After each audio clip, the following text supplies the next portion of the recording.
70 কই দিছিলাম 60,000 টাকা চলবো চলবো এটা এন্দা আইন একটু মাথা দুইকে এন্দা আইন একটু আইন খালি এই খালি দাঁত হইলই নি আগে গরুটা সেওড়া দেখেন আগে সেওড়া দেখেন কোনো কথা কইবা না আগে সেওড়া দেখেন না দাঁত হয় নাই এখনো না লসে বিক্রি করবো কেন এটা আমি জানি কেন বিক্রি করবো আসল কথা কি সব গরু তো লাভ হয় না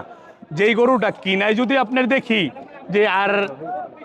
আমি ব্যাপারী যদি জানতাম আমার সব গরুর মধ্যে লাভ হইব তাহলে দুনিয়াটা চলবো তাহলে তো গরুর বাজারে হয়ে গেলে আমি কিনলে লাভ হইব এটা বুঝছেন কিছুটার মধ্যে লাভ হয় কিছুটার মধ্যে লস হয় আমি নিজেই বুঝতে পারি আল্লাহ দিলে বাজারে ওড়ানোর পরে যে কোন গরুটা লাভ হইব না লস হইব এর জন্য আমি চাই যে লস এমন বেচমু বাজারের ভিতরেই বেচালে আর গুড়ামুখির লিগে এটারে মেন কাহিনী এটা বুঝতে পারছি এটা আপনার ভিডিওর মাই 70 বলে দিছিলাম হ্যাঁ বাইরে কইছি ভাই বলে কাটবো নি আমি ভাই 60,000 টাকা দিয়ে দিন গরুটা 60 হ্যাঁ